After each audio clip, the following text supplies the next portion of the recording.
재주 많은 형제. 옛날에 뛰어난 재주를 가지고 있는 형제가 살고 있었습니다.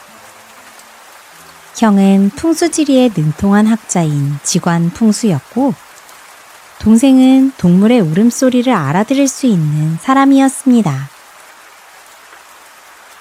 어느 날 이들 형제가 명당처를 잡으려고 길을 떠나서 어느 산골 깊은 곳에 이르렀습니다. 그리고 웬 고갯길에 접어들었는데 커다란 까마귀가 웬 아름드리 나무 위에 앉더니 깍깍 하고 기분 나쁘게 울어대기 시작했습니다. 동물의 울음소리를 알아듣는 동생이 가만히 들어보니 숲속에 들어가라, 숲속에 들어가라. 나무 밑에 고기가 있다. 나무 밑에 고기가 있다. 하고 있는 것으로 들렸습니다.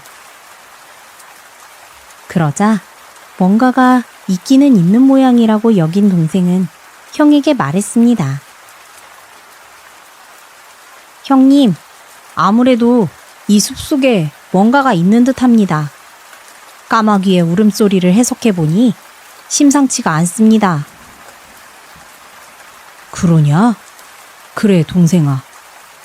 네가 동물의 울음소리를 잘 알아들으니 어디 이 숲속을 한번 잘 살펴보자꾸나. 그렇게 형제는 인근 숲속을 잘 뒤져보았습니다. 그런데 과연 숲속의 커다란 바위 위에 소를 잡아 불에 끄슬려서 구워놓은 커다란 고기 덩어리들이 얹어져 있었습니다. 웬 소도둑이 소를 훔쳐다가 장터에라도 내다 팔아볼 심산으로 밤새도록 준비를 해놓았다가 잠시 어딘가 가버린 모양이었습니다. 그러자 형제는 마침 배가 너무 고팠던 참이라 맛있게 구워놓은 고기를 보니 군침이 흘렀습니다.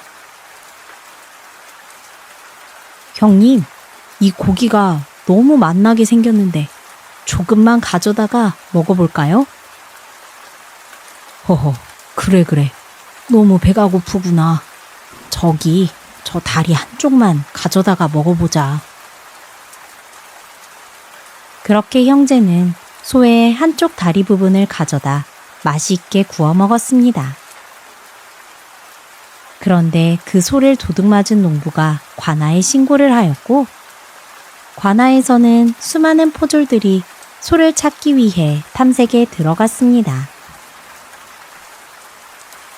아무래도 소고기는 매우 귀한 음식인지라 마을에서 소고기를 구워 먹는 집은 찾기 힘들었습니다. 그런데 하필이면 이들 형제가 소고기를 주워다가 구워 먹었으니 오해를 사기 딱 좋은 상황이었습니다.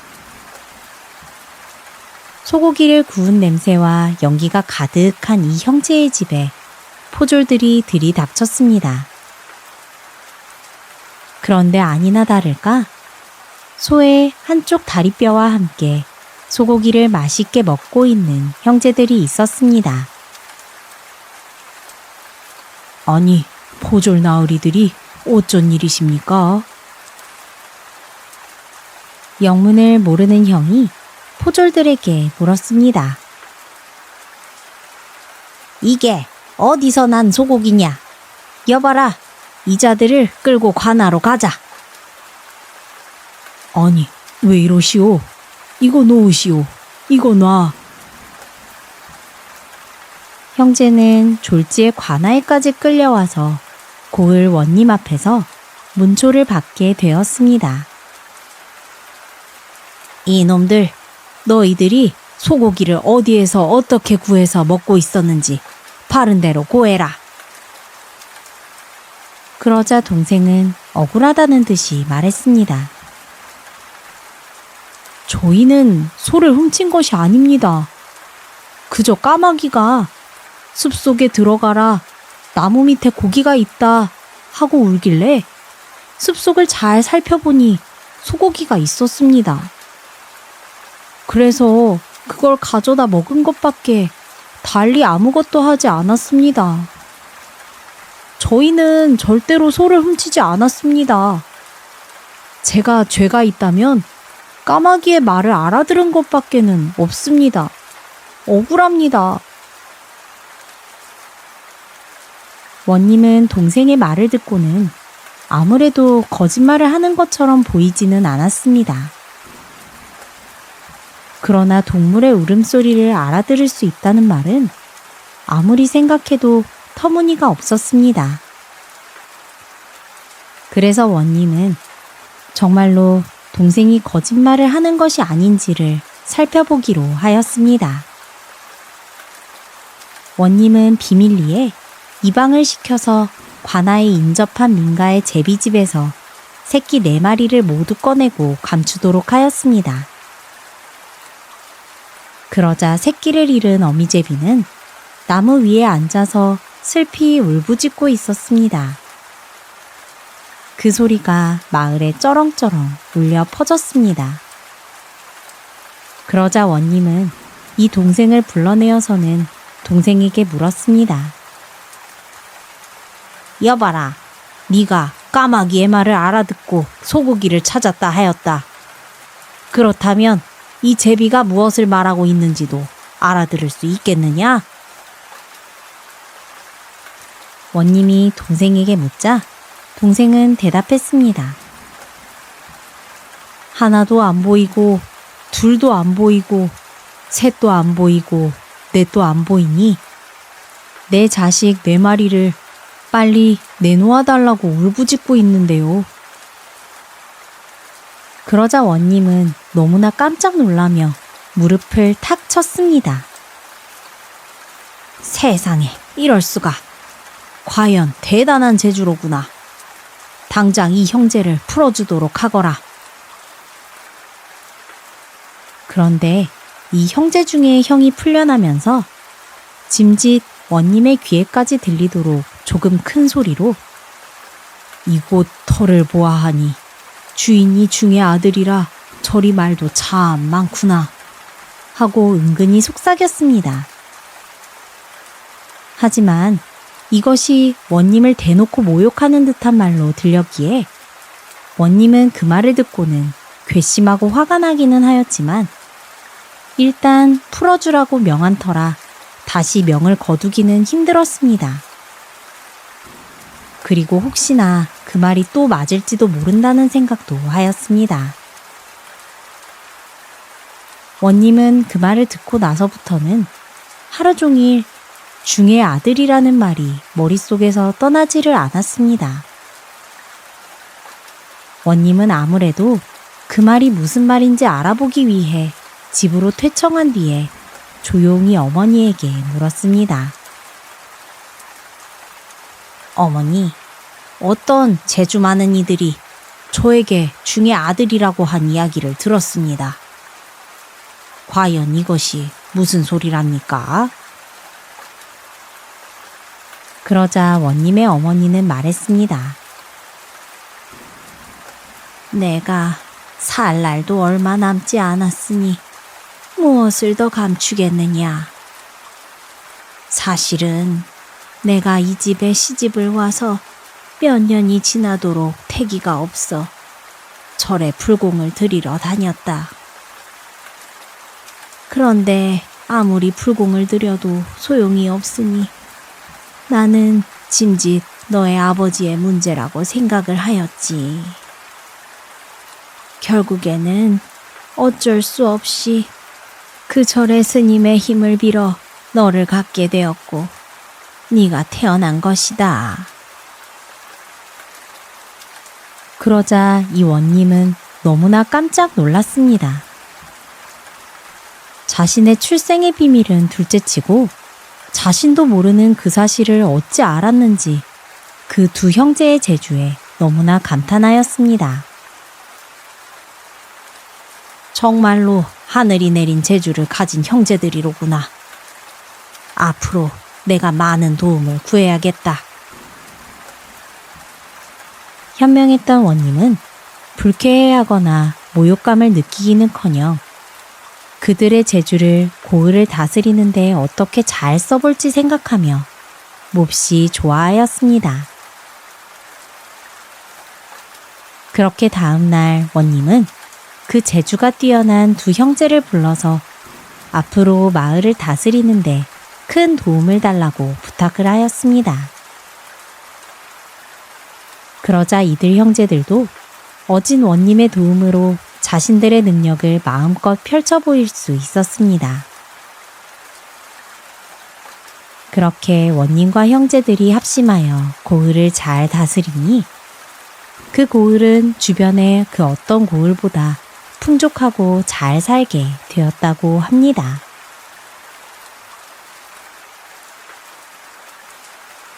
욕심이 부른 화.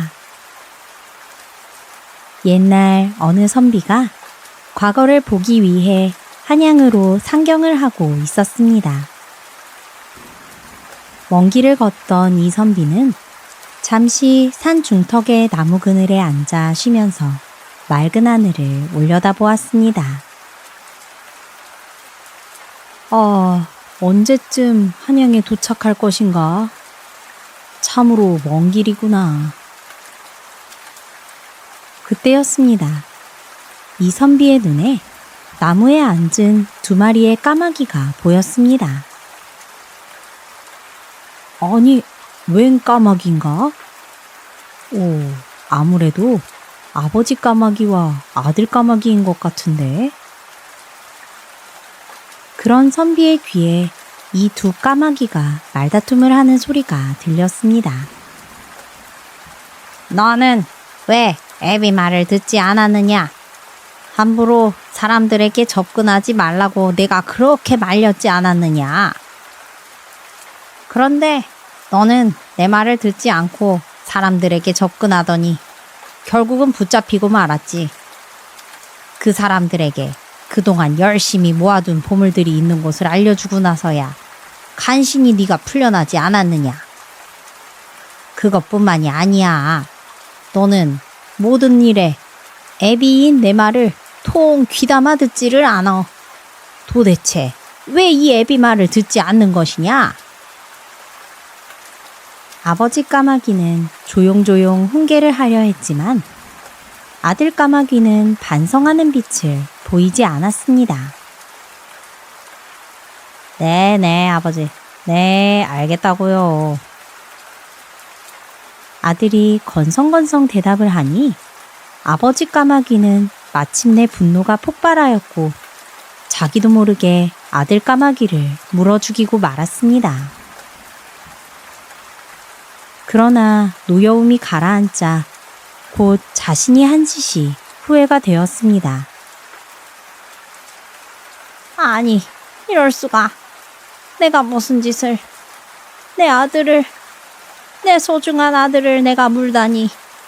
어서 살려야 한다. 이 아버지 까마귀는 급히 어디론가 날아갔다 오더니 부리에 풀 한 포기를 물고 돌아왔습니다. 아버지 까마귀는 입에 물고 온 풀을 아들 까마귀의 몸 위에 놓았습니다.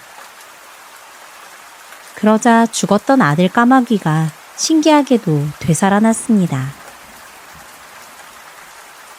아들아, 정말 미안하구나. 미안해.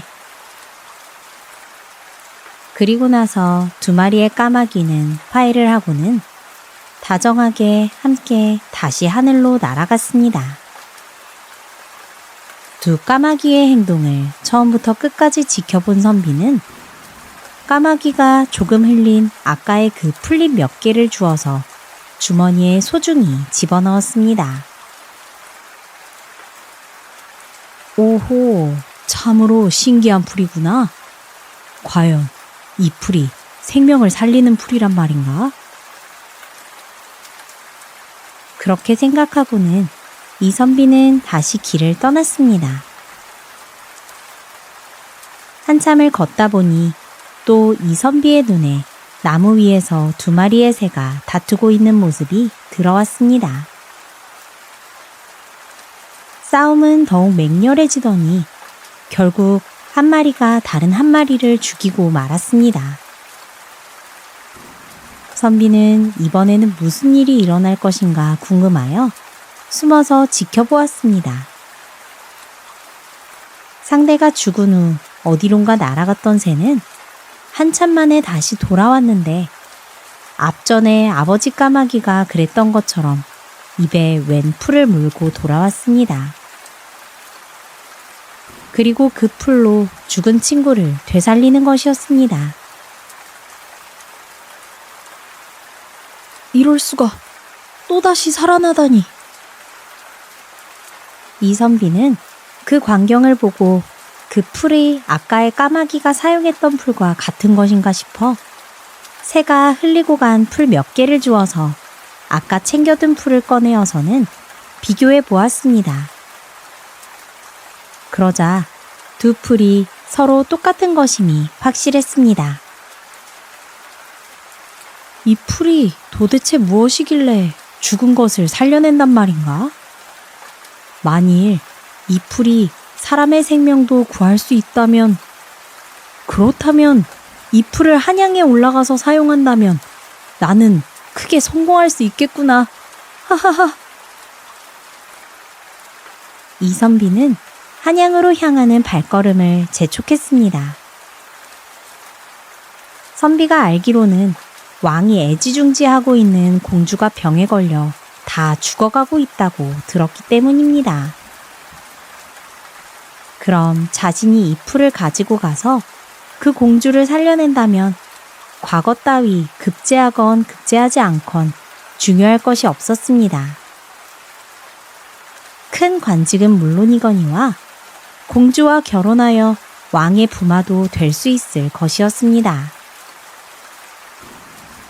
오호, 이럴 수가. 왕은 아들이 없으니 그럼 내가 왕의 뒤를 이어서 이 나라의 왕이 되는 건가? 신난다 신나. 이선비는 머릿속으로 자신이 나라를 어떻게 다스려야 할지 원대한 계획을 짜면서 그렇게 한참을 길을 걸었습니다. 그런데 웬일입니까? 산길을 걷던 중에 웬 바위 아래 호랑이 한 마리가 죽어있는 것이 눈에 띄었습니다. 선비는 가지고 있는 풀을 시험해보고 싶은 생각이 들었습니다. 큰일을 하기 전에 아무래도 이 풀이 정말 생명을 살리는 힘이 있는지 어디 다시 한번 호랑이에게 시험해봐야겠다. 호랑이처럼 큰 짐승을 살릴 수 있다면 사람쯤이야 거뜬하겠지? 그는 죽어있는 호랑이의 몸에다 풀을 얹었습니다. 그러자 호랑이가 꿈틀대며 정말로 눈을 뜨고 살아났습니다. 오, 정말이구나. 호랑이가 살아나. 그리고 선비는 그 다음 말을 잊지 못했습니다. 호랑이가 살아나서는 그 선비를 냉큼 잡아먹어버렸기 때문입니다. 바로 그 순간 처음에 까마귀 2마리가 날아가다가 선비가 호랑이에게 잡아먹히는 광경을 바라보며 말했습니다. 에이, 참 딱한 사람이구나. 그 풀이 어떤 힘을 지녔는지 제 눈으로 똑똑히 보고도 저런 미련한 짓을 하다니. 제 발로 들어온 복을 화로 바꾸다니. 저것도 재주라면 재주로구나. 그렇게 욕심이 과했던 선비는 자신이 살려낸 호랑이에게 목숨을 잃고 말았습니다. 그러니 아무리 좋은 복이 눈앞에 있어도 욕심을 부리면 도리어 화를 입게 되는 법입니다.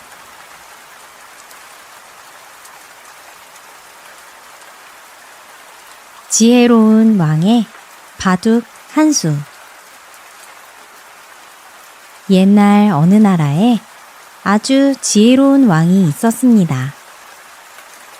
이 왕은 시간이 날 때마다 바둑을 즐겼는데 상대방의 속마음을 꿰뚫어 보듯 신묘한 수를 두어서 한 번도 지는 일이 없었습니다. 그러니 이 왕은 자신을 바둑으로 이기는 자에게는 큰 상을 내리겠다고 호언장담하며 여러 신하들이나 고수들과 바둑을 두었습니다. 하지만 그 누구도 이 왕을 이길 수 없었습니다. 어느 날 이 왕은 측근인 신하와 함께 바둑을 두고 있었습니다. 왕이 워낙 실력이 출중하였고 둘의 실력 차이가 상당하였기에 바둑이 시작된 지 얼마 되지 않아 신하의 패색이 짙어져 갔습니다. 이제 신하가 둘 차례였습니다. 이거 도무지 이길 수가 보이지 않는구나. 신하는 수를 두는 것을 망설이고 있었습니다. 그때 마침 성 밖에서 싸우는 소리가 들려왔습니다. 그 소리가 제법 크게 들렸는지라 호기심이 생긴 왕은 바둑을 두다 말고 일어서서 창가로 가서 밖을 내다보았습니다. 신하는 그 틈을 타 왕의 바둑알 중에서 한 개를 슬쩍 감추어 버렸습니다. 얼마 뒤 왕은 다시 돌아왔지만 바둑알 한 개가 부족하다는 것을 눈치채지 못한 채 계속 바둑을 두었습니다. 시간이 흐르자 중요한 바둑알 하나가 사라진 왕의 형세가 차츰 불리해져 갔고 급기야 패한 것을 인정하지 않을 수가 없게 되었습니다. 그러니 드디어 처음으로 왕을 이긴 사람이 나오게 되었습니다. 왕은 자신이 졌다는 사실에 화가 났습니다. 아니, 이건 말도 안 된다.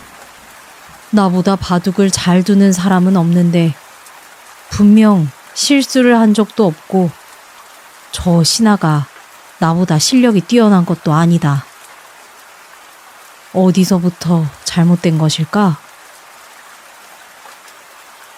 왕은 그렇게 생각하며 자신이 패한 이유를 알아보려고 경기를 복귀하며 바둑알을 처음부터 한 개씩 두어 나갔습니다. 그리고는 마침내 바둑알 하나가 중간에 없어져 버린 것을 알게 되었습니다. 내가 밖을 살피러 창가로 갔을 때 저 신하가 바둑알을 하나 숨긴 게 틀림없구나. 패해가던 자가 그 다음부터 이기기 시작했으니 말이다. 허허, 괘씸하지. 나를 속이다니. 하지만 내가 직접 죄를 묻지 않아도 스스로 자기 죄를 자백하게 만들이라. 왕은 그날 이후에도 신하에게는 아무 내색도 하지 않았습니다. 그러던 어느 날 왕은 어둠이 깔린 창밖을 내다보고 있는데 얼굴이 험상궂고 어깨에 자루를 맨 두 사내가 무엇인가 수군대면서 지나가는 것이 눈에 띄었습니다. 차림새나 하는 짓으로 보아 도둑질을 하러 가는 것이 틀림없다고 생각했습니다. 왕은 그 모습을 보고는 옳다구나 하고 생각하며 곧 방으로 돌아와 왕의 옷을 벗고 허름한 평민의 옷으로 갈아입었습니다.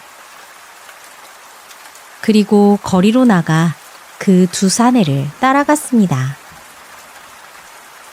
이윽고 그 두 사내와 만난 왕은 그들과 인사를 한 후 좋은 계획을 하나 제안하겠다고 말했습니다.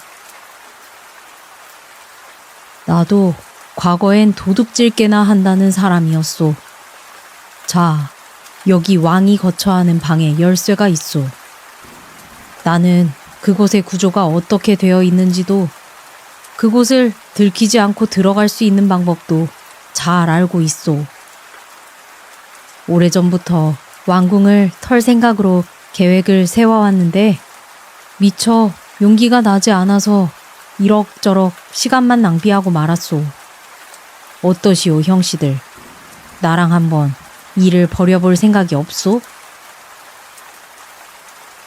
두 사내는 왕의 계획을 좀 더 자세히 듣고는 그럴싸하다고 판단을 내려 함께 일할 것을 승낙했습니다.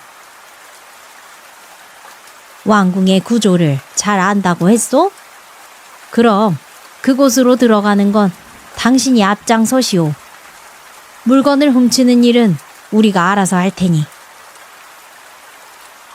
좋소. 하지만 지금은 이른이 안 돼요. 좀 더 기다렸다 합시다. 왕궁이 아주 어두워서 아무것도 보이지 않을 때까지 기다려야 합니다. 이윽고 시간이 흘러 한밤중이 되자 왕은 두 도둑에게 도둑질을 시작하자고 말했습니다. 평민으로 변장한 왕을 따라 궁으로 들어간 두 도둑은 여기저기 널려있는 진귀한 것들에 눈이 휘둥그레지며 아무 물건이나 집어서는 자루에 넣으려고 하였습니다. 그러자 왕이 말했습니다. 이보시오. 그런 물건들은 가져가나마나 부피만 차지할 뿐이오. 저쪽으로 가면 이것보다 몇 배나 값 나가는 보물들이 있으니 그쪽으로 가도록 합시다. 생전 처음 보는 보물들에 어리 빠진 도둑들은 왕이 이끄는 대로 따라갔습니다. 자, 마음껏 챙기시오. 나는 그동안 밖에 나가 망을 보고 있을 테니. 왕은 방 밖으로 나오자마자 문을 닫고 빗장을 걸었습니다. 그리고는 왕의 옷을 다시 갖춰 입고 궁궐 수비병들을 불러들였습니다. 내 방에 도둑들이 들어있다. 지금 이 방에 갇혀 있으니 절대로 빠져나가지 못하도록 철저히 감시하라. 다음 날 아침 왕은 신하들을 모아두고 재판을 열었습니다. 모두 들으라. 이 자리에 현장에서 잡힌 도둑들이 있다. 그것도 보통의 물건이 아닌 국왕의 물건을 훔치려 했던 자들이다. 이 자들을 재판하고 싶은데 어찌 벌하면 좋겠는가? 경들의 의견을 듣고 싶구나.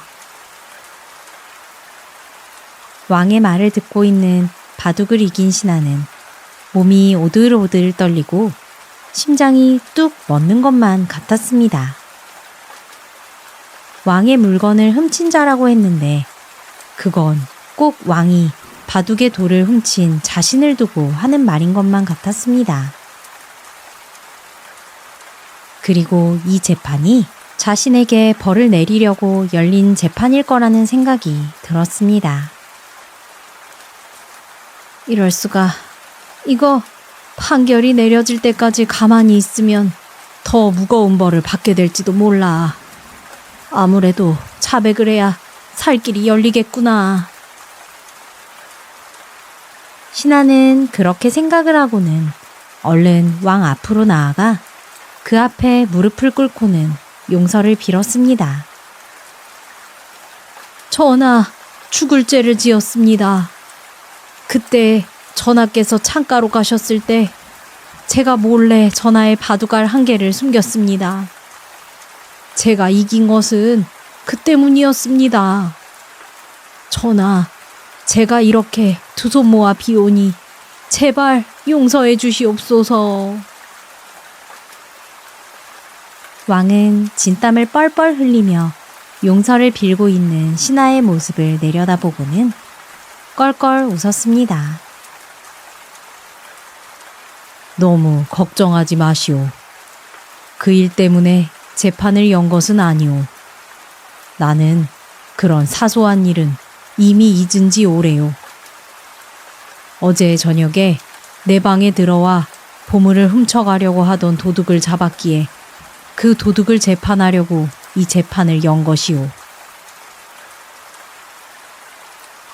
지혜로운 왕은 이렇게 신하를 직접 꾸짖지 않고도 신하 스스로 실토하도록 만들었습니다.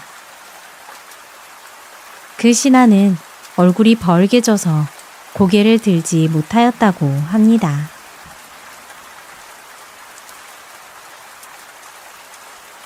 은장도의 약속. 옛날 어느 나라에 한 뛰어난 왕이 있었습니다.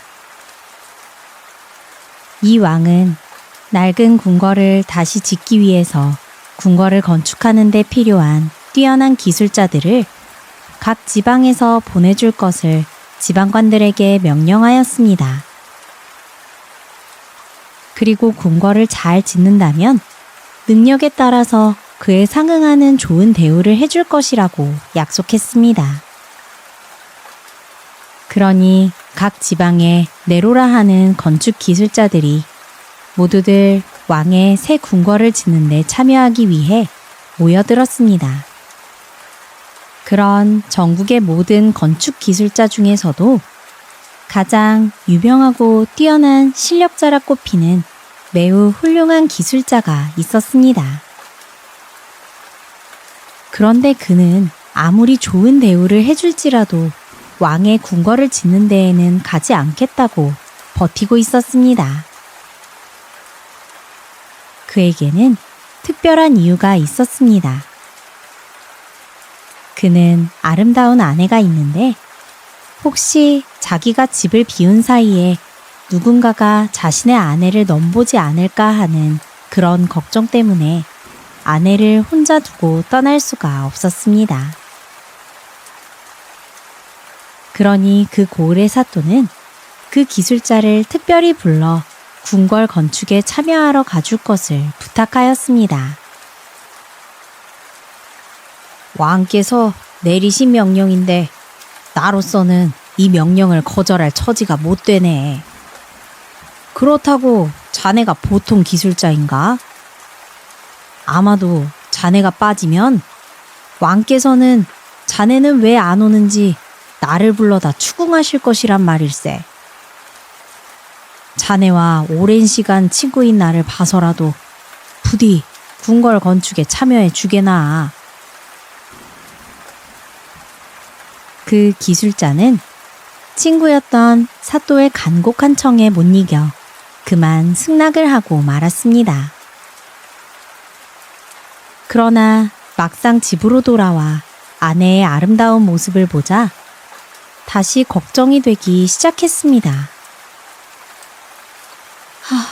부인, 이를 어찌한단 말이오.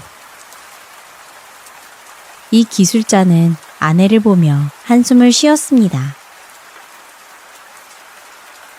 그러니 아내는 남편의 어두운 얼굴을 보고는 그 이유를 물었습니다.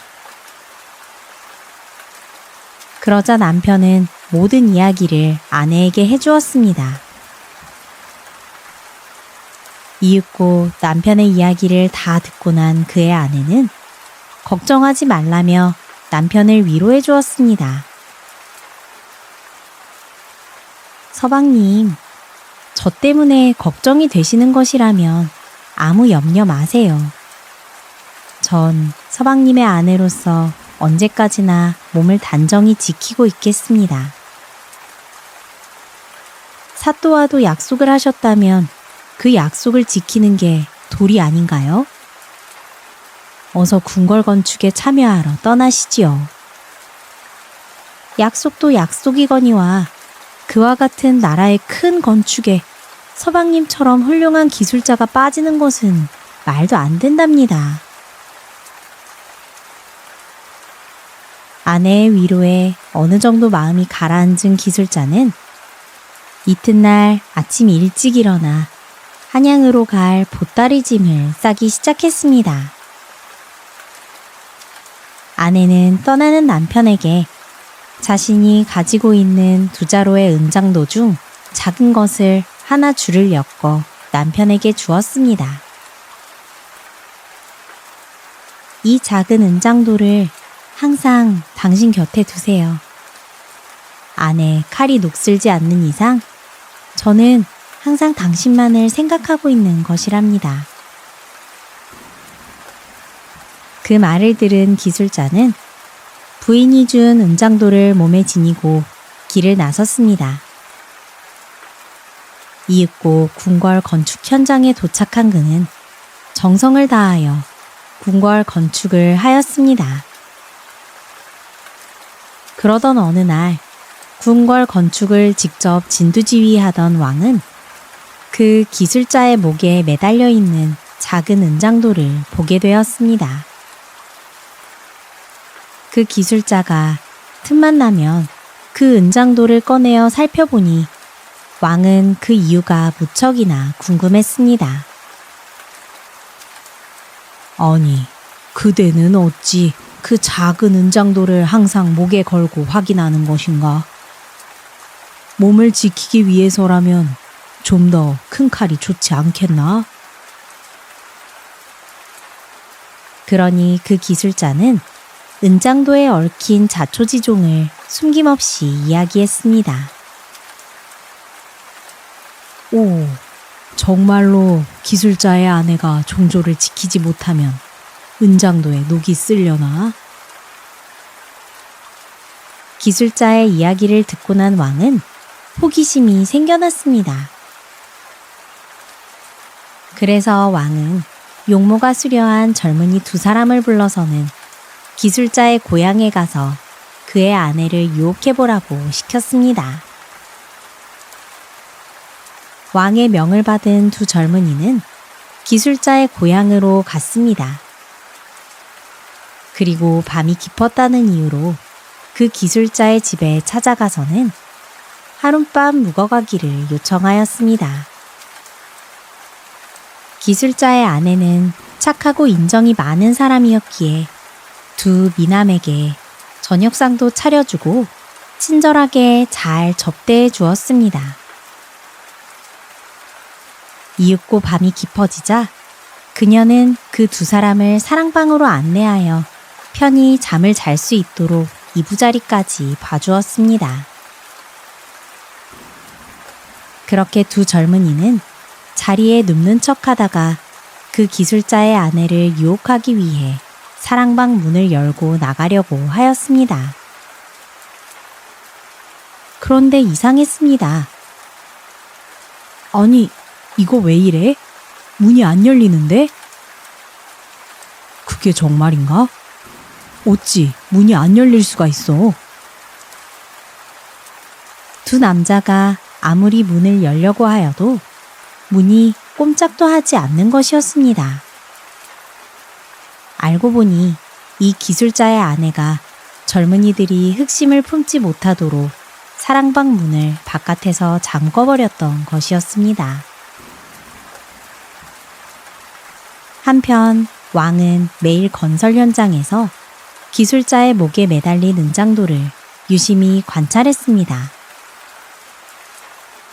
두 미남을 보낸 지 꽤 여러 날이 지났건만 은장도에는 아무 변화도 일어나지 않았습니다. 아무래도 그 젊은이들은 성공하지 못한 모양이구만. 조바심에 못 견디게 된 왕은 자신이 직접 그 여인을 유혹해 보아야겠다고 생각했습니다. 그리하여 왕은 평민으로 변장을 하고 두 신하만을 데리고 기술자의 집을 찾아갔습니다. 역시나 밤이 늦은 시간이었습니다. 왕은 문 앞에 서서 기술자의 아내를 불러보았습니다. 저 실례합니다. 지나가는 과객이 올시다. 그 소리를 들은 기술자의 아내가 문을 열어주었습니다.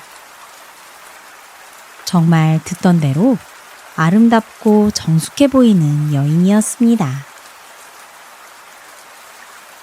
변장한 왕을 친절하게 맞이해준 기술자의 아내는 곧이어 저녁상을 차려왔는데 상이 무척 훌륭하였습니다. 영리한 그녀는 손님이 다름 아닌 나라의 왕임을 이미 눈치챘던 것이었습니다. 특히 상에는 각기 다른 색으로 칠해진 삶은 달걀들이 놓여져 있었습니다. 여인은 그 상을 놓으며 말했습니다. 드시옵소서 전하. 그 소리에 왕은 놀라서 여인을 보며 물었습니다. 아니, 뭐라 하셨소? 지금 나를 전하라 부르셨소?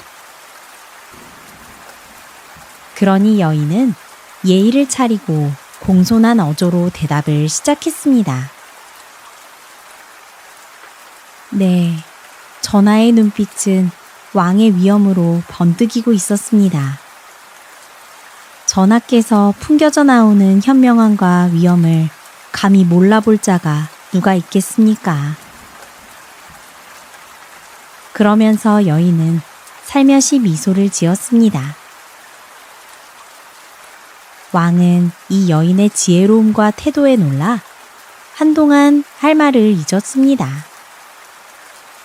여인은 계속해서 말을 이어갔습니다. 전하, 이 계란을 한 개씩 드시면서 그 맛을 보아주시기 바랍니다.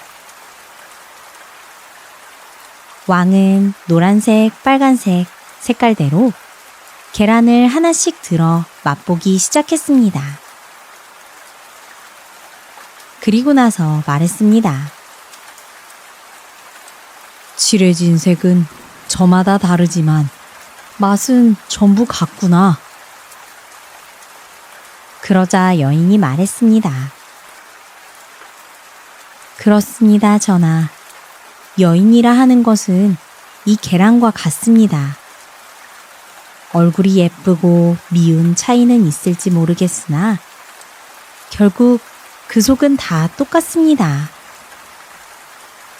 전하께서 저 때문에 이 먼 길을 오셨다면 헛수고하신 듯합니다. 저는 전하께서 소유하신 이 나라의 여자이므로 전하께서 원하시는 대로 저를 취하실 수도 있습니다. 하지만 지혜롭고 덕망 높기로 이름나신 왕이시므로 이 세상의 모든 욕망은 부질없고 욕된 것이라는 것을 알고 계시리라 믿습니다. 왕은 여인의 조리 있고 사리에 맞는 말을 듣고 탄복하지 않을 수 없었습니다.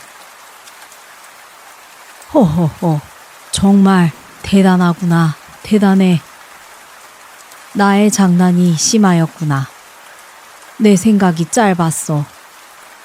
내가 너의 마음을 어지럽혔다면 미안하구나. 너의 그 지혜로움에 내가 한 수 배우고 간다. 그리고 왕은 이 여인에게 큰 상을 내리고는 다시 궁궐을 짓는 현장으로 돌아오게 되었습니다.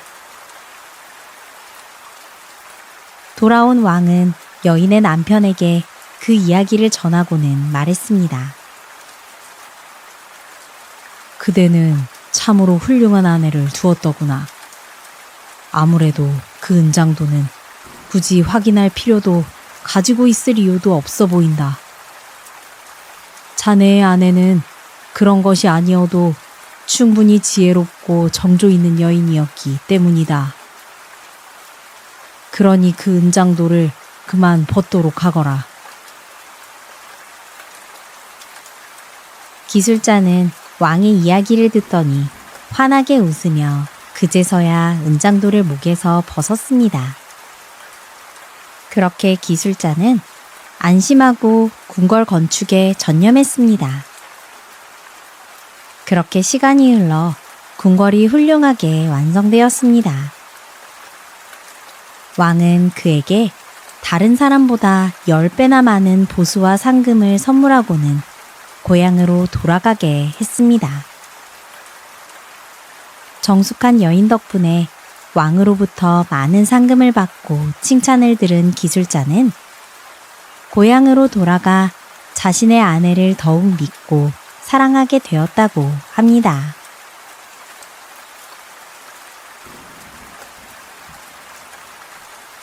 지혜로운 소년과 거인. 옛날 어느 산골 마을에 지혜로운 한 소년이 살고 있었습니다. 어느 날 이 소년에게 소년의 아버지가 집을 나서며 말했습니다. 얘야, 이 애비는 산에 가서 나무를 해오마. 너는 애비가 올 때까지 집을 잘 지키고 있어야 한다. 네, 아버지. 걱정 마시고 잘 다녀오세요. 제가 집안일도 하고 집을 잘 지키고 있을게요. 아버지의 말씀대로 소년은 열심히 집안일을 하며 하루를 보냈습니다. 그런데 시간이 한참 흐르고 어두워져 밤이 깊도록 아버지가 돌아오지 않았습니다. 그렇게 잠이 든 소년은 아침에 일어나 보니 여전히 아버지가 오시지 않은 것을 확인하고는 몹시 걱정이 되어 발을 동동 굴렀습니다. 이럴 수가. 어째서 아버지께서 여지껏 아무런 소식도 없으신 걸까? 아버지가 나만 두고 어딘가에 가실 분도 아니고 분명히 아버지에게 무슨 일이 생긴 거야. 내가 아버지를 찾으러 가야겠어. 소녀는 그렇게 생각하고는 짐을 꾸려서 용감하게 아버지를 찾아 산으로 올라갔습니다. 소녀는 한참을 걸으면서 외쳤습니다. 아버지, 어디 계세요? 아버지, 어디 계신 거예요? 소녀는 계속 걸으면서 큰 소리로 아버지를 불렀습니다. 하지만 들려오는 것은 새들이 지저귀는 소리와 소년 자신의 목소리가 메아리가 되어 돌아오는 소리뿐이었습니다. 그렇게 소녀는 산속을 오랫동안 헤매게 되었습니다. 시간이 지나니 소녀는 배가 너무 고프고 점점 피곤해져 왔습니다. 어제도 집안일을 무척 열심히 하고 아버지를 기다리느라 늦게 잠들었는데 이렇게 열심히 산을 오르니 점점 눈이 감겨오기 시작했습니다. 안 되겠다. 이대로 위험한 곳에서 갑자기 쓰러질지도 몰라. 안전한 곳을 찾아서 잠시만 쉬었다가 가야겠다. 그렇게 소녀는 안전해 보이는 곳에 큰 나무 아래에 가서 앉았습니다. 그리고는 나무에 기대어 잠시만 쉬려고 하였습니다. 그런데 너무나 피곤한 나머지 그만 깜빡 잠이 들고 말았습니다.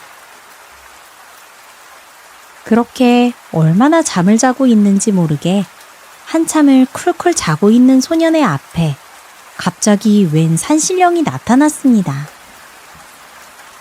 산신령은 지팡이로 소년의 다리를 쿡쿡 찌르며 깨워댔습니다.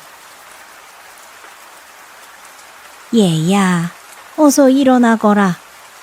네 아버지는 못된 거인에게 잡혀갔단다.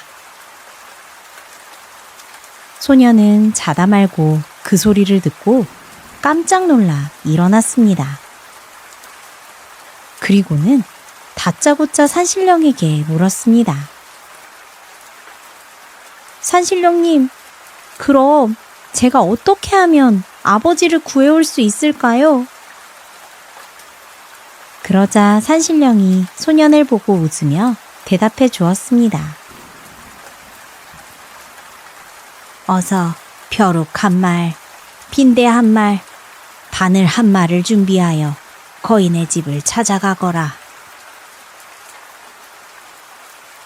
그렇게 말을 남긴 산신령은 하얀 구름 같은 연기와 함께 갑자기 사라졌습니다. 산신령님, 산신령님. 소녀는 산신령을 애타게 불렀습니다. 그러면서 잠에서 깨어났습니다. 그것이 꿈이었다는 것을 안 소녀는 한숨을 쉬었습니다. 휴, 아버지가 걱정이 되다 보니 별 이상한 꿈을 다 꾸는구나. 어서 아버지를 찾아가 보자. 소년이 막 일어서려는데 갑자기 다리가 욱신거렸습니다. 그곳은 산신령이 지팡이로 쿡쿡 찔렀던 곳이었습니다. 왜 여기가 정말로 아픈 거지? 소녀는 바지를 걷어보았습니다.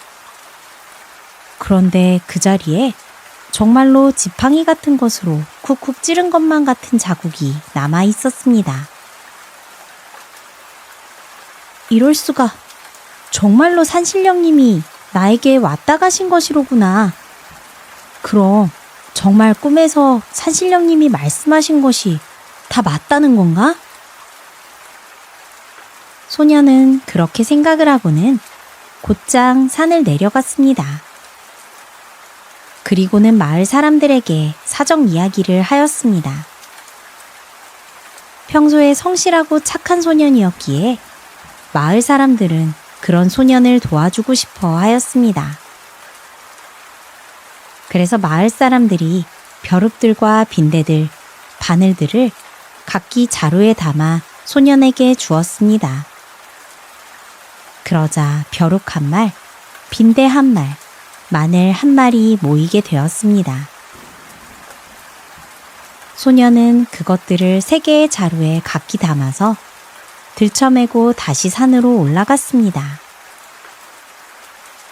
그는 계속 걸었습니다.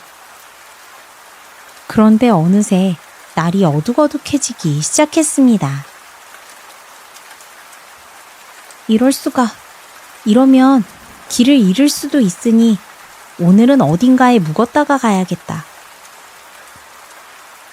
소녀는 그렇게 생각을 하고는 머물 곳을 찾기 시작했습니다. 그때 마침 깊은 산 속에 외딴 집 한 채를 발견했습니다. 휴, 오늘은 저 집에서 쉬고 내일 다시 아버지를 찾으러 떠나야겠다. 다행히 그 집은 빈집이었습니다. 소녀는 그 집에 들어가서 집안을 둘러보았습니다. 집안에는 큰 방과 작은 방이 한 개씩 있었습니다. 소녀는 작은 방에 들어가 짐을 풀고 쉴 준비를 하고 있었습니다. 쿵, 쿵, 쿵. 그때 갑자기 쉬고 있는 소년의 귀에 큰 소리가 들려왔습니다. 소년이 방문에 난 작은 틈으로 내다보니 험상궂은 거인이 소리를 지르고 있었습니다.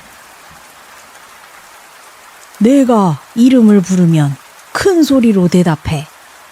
대답하지 않는 사람은 크게 혼날 줄 알아. 네. 광 안에서 사람들의 목소리가 새어 나왔습니다. 아니, 저건 아버지잖아. 소년의 눈에 광 안에서 어쩔 줄을 몰라 하고 있는 아버지의 모습이 보였습니다. 거인은 사람들의 이름을 다 부르자 크게 하품을 하며 중얼거렸습니다. 좋아. 다행히 한 사람도 도망치지 않았군. 오늘은 정말 피곤하구나. 그럼 이제 한숨 자볼까? 거인은 그렇게 큰 방으로 들어가자마자 드르렁드르렁 코를 골며 잠이 들었습니다. 그래, 지금이구나. 기회는 이때야. 소녀는 거인의 방에 가지고 온 벼룩 한 마리를 풀었습니다. 벼룩들이 방을 기어서 거인의 몸을 뒤덮기 시작했습니다. 얼마 뒤 거인은 온몸을 벅벅 긁으며 방에서 뛰쳐나왔습니다. 아이고, 이게 다 뭐야? 이럴 수가. 웬 방에 이렇게 벼룩이 가득이람? 거인은 온몸을 털어내느라 정신이 없었습니다. 한참을 그렇게 벼룩을 털어내더니 결국 거인은 벼룩을 다 털어내고는 마루에 나와서 그 방에 들어갈 엄두를 내지 못하고 그대로 마루에 벌러덩 누워 또 잠이 들었습니다. 그래, 이번에는 빈대다. 소녀는 이번에는 마루에 빈대 한 마를 풀었습니다. 빈대는 마루를 기어가서는 꼬물꼬물 거인의 몸 위로 올라가 마구 물어뜯기 시작했습니다. 우와, 뭐야? 이번에는 빈대야? 아이고 가려워. 아이고 가려워. 빈대 때문에 잠을 잘 수가 없구나. 갑자기 이 집에 웬 벼룩의 빈대야? 거인은 극적극적 몸을 긁으며 집을 뛰쳐나가 커다란 소나무 그늘 아래서 다시 잠을 자기 시작했습니다. 그러자 소녀는 조심스럽게 그 거인을 따라 집 밖으로 나갔습니다. 그리고는 거인이 잠든 것을 확인하고 거인이 잠든 소나무에 조심스럽게 다가갔습니다. 소녀는 바늘이 든 자루를 메고 살그머니 나무 위로 올라갔습니다. 이 나쁜 거인아, 이번에는 따끔한 바늘맛 좀 봐라. 소년이 나무에 높이 올라가서는 거인을 향해 바늘자루를 거꾸로 들어 털어놓자 바늘이 우수수 쏟아져 거인의 몸에 박히기 시작했습니다. 우와, 이게 뭐야? 아유, 따가워. 소나무에서 바늘이 자라나? 아니, 웬 바늘이 떨어진담? 거인은 몸에 박힌 바늘을 뽑아내며 투덜거렸습니다. 아니, 이거 안 되겠네. 졸려 죽겠는데. 대체 어디서 잠을 자야 하지? 거인은 골똘히 생각을 하다가 박수를 한번 짝 치고는 좋은 생각이 났는지 곧장 집으로 돌아갔습니다. 그러더니 부엌으로 가서 커다란 솥에 발을 집어넣고는 주문을 외우기 시작했습니다. 하하하, 수리수리 마수리, 작아져라 작아져. 그러자 거인의 몸이 솥 안으로 들어갈 수 있을 만큼 아주 작아졌습니다. 거인은 그 솥 속에 쏙 들어가서는 다시 잠을 자기 시작했습니다. 잘됐다. 바로 이때야. 소녀는 거인이 잠든 솥의 솥뚜껑을 얼른 닫아버렸습니다. 그리고는 솥뚜껑 위에 아주 커다란 돌을 올려놓았습니다. 그리고 재빠르게 아궁이에 불을 떼기 시작했습니다. 으악, 살려줘, 살려줘. 거인은 솥 안에서 소리를 지르며 솥뚜껑을 쳐댔지만 커다란 돌들로 막혀버린 솥뚜껑은 꼼짝도 하지 않았습니다. 결국 거인은 뜨거운 솥에서 빠져나오지 못하고 그 안에서 죽고 말았습니다. 아버지, 여러분, 모두 나오세요. 제가 거인을 물리쳤어요. 오, 아들아, 아들아. 우리 아들이 나를 구하러 와주었구나. 정말 고맙다, 고마워. 아이고, 고맙네. 자네 아들 덕분에 우리가 다 살 수 있게 되었구만. 그렇게 지혜로운 소녀는 거인이 잡아 광안에 가두었던 많은 사람들과 아버지까지 구할 수 있었습니다. 그 뒤로 아버지와 함께 다시 집으로 돌아가 오래오래 효도하며 잘 살았다고 합니다.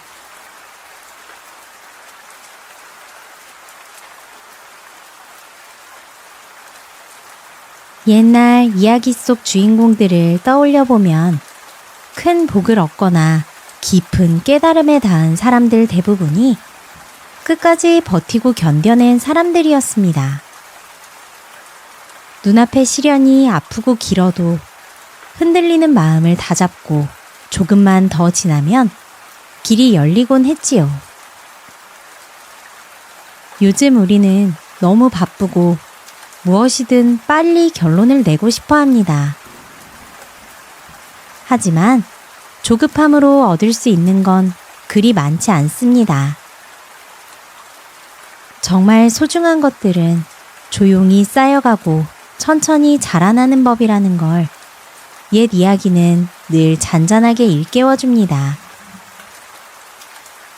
하루하루 버티는 게 괜히 늦어지는 것처럼 느껴질 때도 있지만 그 견딤의 시간 속에서 우리는 단단해지고 그 단단함이 결국 문제를 이길 힘이 됩니다. 조금 천천히 가도 괜찮습니다. 조금 느려 보여도 이미 앞으로 나아가고 있는 중입니다. 오늘 밤만큼은 스스로를 다그치지 마시고 내가 참아낸 만큼 나는 이미 잘하고 있다고 마음속으로 가만히 다독여 보세요. 그 인내가 결국 여러분의 내일을 빛나게 해줄 거예요. 그럼 오늘도 편안한 밤 되세요.